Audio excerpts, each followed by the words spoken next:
মদিনার উহুদ পাহাড় 8.5 কিলোমিটার লম্বা, এত বড় পাহাড়, এত দূরত্ব, এত উঁচা যে মসজিদে নববীর এখান থেকে বারান্দা থেকে সেহান থেকে দাঁড়াইলে কি দেখা যায়? উহুদ পাহাড় দেখা যায় প্রায় 4 কিলো 4.5 কিলো দূরে, কিন্তু এখান থেকে স্পষ্ট পাহাড় দেখা যায়, এতটা উঁচা। তাহলে এত উঁচু এত লম্বা পাহাড় স্বর্ণ বানিয়ে দিলে আল্লাহ নবী সাল্লাল্লাহু আলাইহি ওয়াসাল্লাম বলেন সে আরো একটা চাই। এরপরে নবী বলেন, শোনো বনি আদম,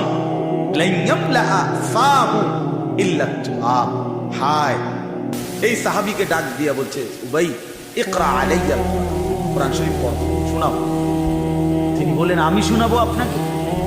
আমরাই তো শুনি আপনার সামনে আমি কোরআন পড়বো, এই সাহস তো আমার নাই।